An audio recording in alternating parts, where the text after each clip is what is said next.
Here's the dilemma. There's no wind at all. It's 90 degrees and Maddie's asleep. Usually in weather as light as this, we would put up our light air sails, which are a drifter, and now we also have a light air main. The issue is both of these sails are quite large and I'm alone. Maddie's asleep.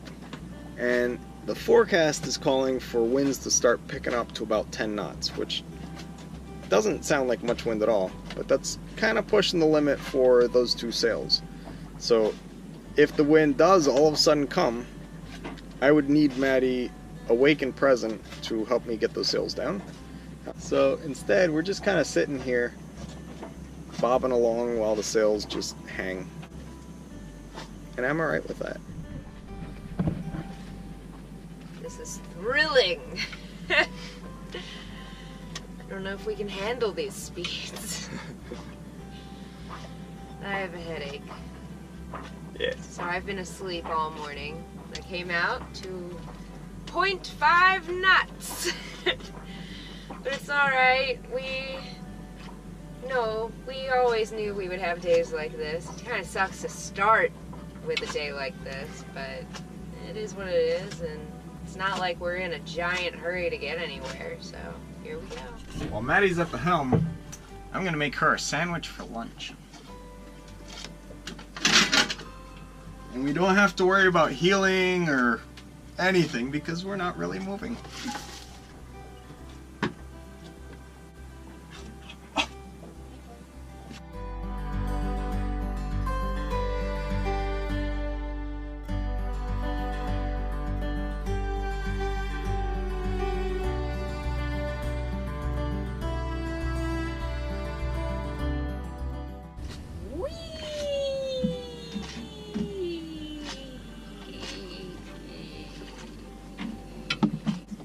Your lunch. Thank you.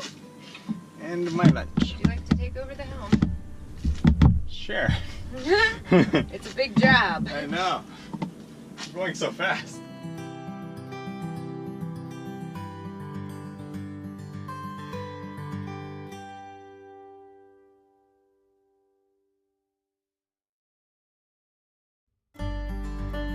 One really great thing we do to pass the time is I will read to Herby while he is at the helm. And right now I'm going to start a book called Stormfront. It's book 1 of Jim Butcher's Dresden Files, and it's a fantastic series. I've only read books 1 and 2, but I'm going to start over for Herby because he's going to really like it.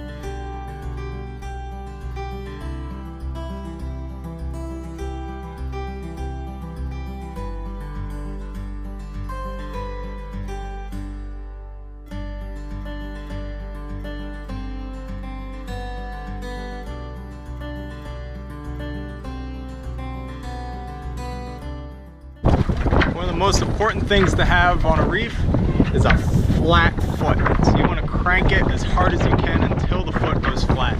Because you're trying to depower the sail, that way it'll spill the wind. So if you look, it's a nice flat sail. This is dumping everything.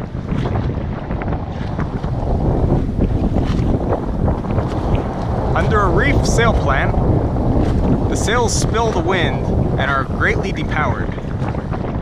This means that the ride is a lot more comfortable. So in a situation where there's a lot of white caps, a lot of chop, and a lot of wind, where we're being overpowered and heeled over, now we have a gentle ride with minimal heel and great comfort on board. And we are still making the same speed we were as when we had the sails set full. People often ask us about sunscreen and sun protection. We don't usually wear sunscreen while we're out here. It's very rare that we actually put lotion on. What we do is we just stay out of the sun. So we wear long sleeves, long pants, and if anything isn't covered, we put a blanket over it. Blanket, towel, anything like that. So this creature over here is actually Maddie underneath a blanket to keep out of the sun. Actually, and her toes are showing a little. So we each work to make sure that nothing's exposed on each other. That way we don't get burned.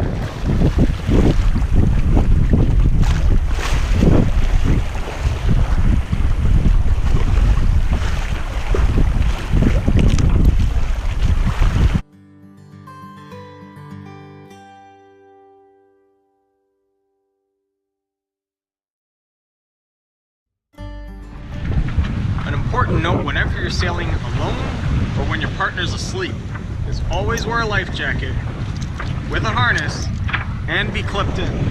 So I clip into jack lines that we have permanently run on the deck. There's one on each side. I'll also clip into lifelines or cleats, anything that's fixed and not going to give way. The lifelines are sadly a false sense of security. Lifelines in general aren't the strongest thing in the world, and the stanchions they're mounted into act as a giant lever arm to just rip them right off the boat. So if you're clipped into lifelines and you fall overboard, you're probably going to tear the heck out of your boat, but still stay attached. So that's important. But jack lines are much stronger. Jack lines either come as a flat nylon webbing, or you can do 3-lay nylon rope. Both are stretchy. The only issue with this one is it'll roll underfoot. So if you step on it by accident, it'll roll and you can lose your balance. The advantage of 3-lay nylon rope is it holds up better in the sun. So the nylon webbing straps that people put out, they have to take them down when they're not using them because the sun eats them up. So then if you leave them out, when you need them, they'll snap and then you're screwed. So people tend to keep them in a bag down below in the cabin and put them out when they think they might need them. The truth is, if you think you need them, you already need them and it's too late.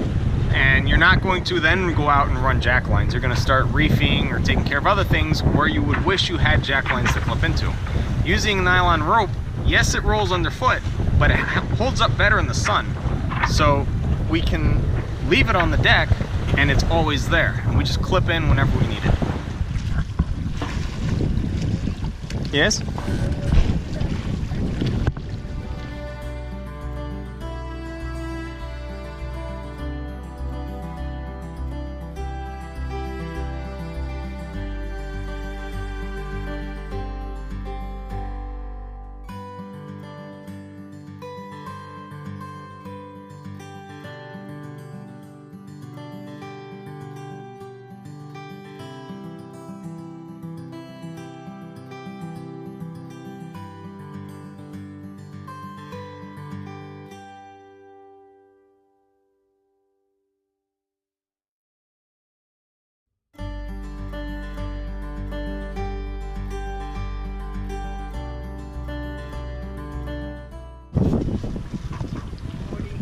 That's not how solar panels work.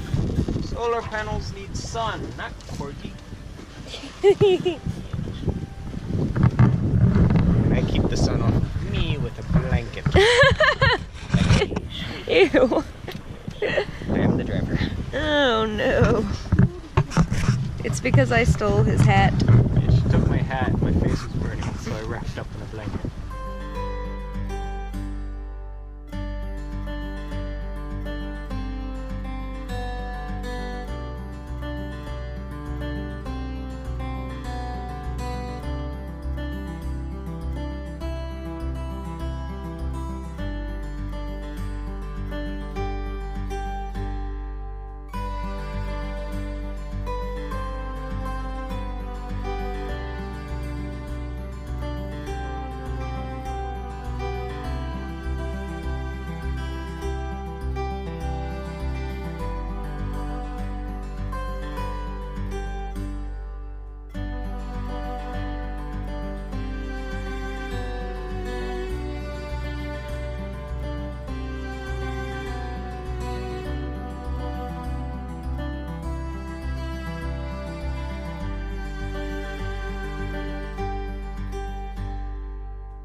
We're all anchored out in this really protected area in Worton, Maryland, and I'm going to take this opportunity to eat the first tomato from our very own garden.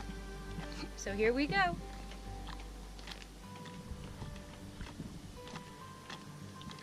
Tastes like candy. That's delicious. Could I have the other one? Here's another one. Oh, it's teeny. It's a baby. So she got the first one, I get the second. Oh man. Yeah. Oh, Morty wants one. No tomato for Morty. No. All right.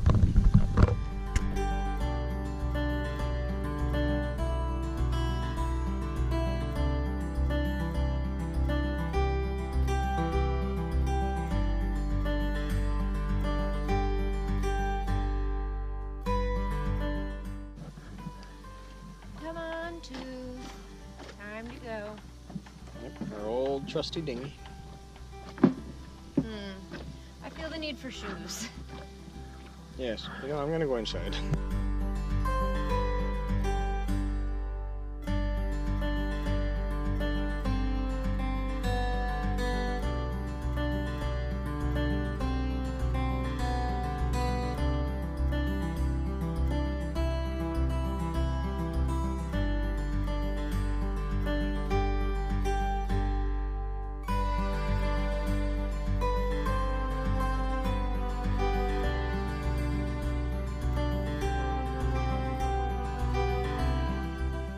Oh my. That was the least graceful thing that's ever happened. Yes, bye. Alright, well, I'll see you soon. Bye. Bye. See you later.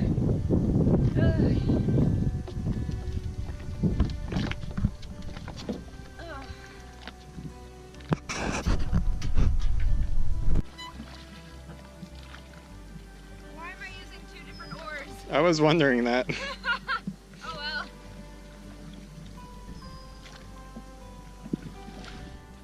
Herbie likes the way that I prepare potatoes, which is just like this. So he makes me do them for him. Because he's a child. Yes. And then she puts the cheese on it for me. And See, when you do this, the cheese gets all melty like that. And then you put the sour cream.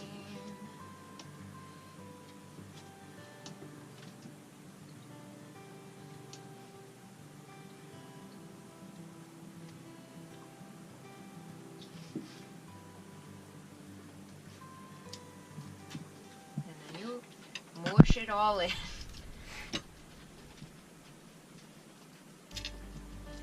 So that everything is evenly distributed within your potato. And it looks like a pile of mush. I think that's what they were talking about with the 5-year-olds. Within your potato. So now we get to enjoy our first dinner anchored out as cruisers. Which looks a lot like dinners we usually make on the boat. Just the nice thing about living aboard before you go cruising. You get used to it. Now our friend gave us some wine to drink for the first night we're anchored out, but we're gonna wait till the first night we're anchored out With after we clean everything up on the boat. Yeah.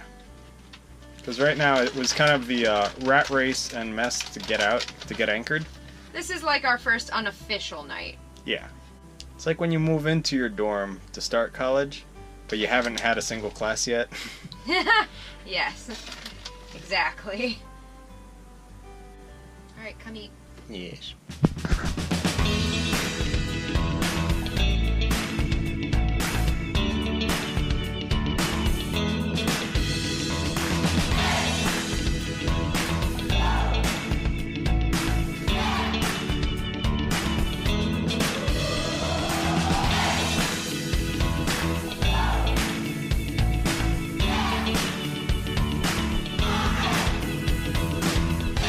So much for watching, and we hope that you will like this video and subscribe to our channel for updates on our adventures. And when you subscribe, make sure you click on the little bell.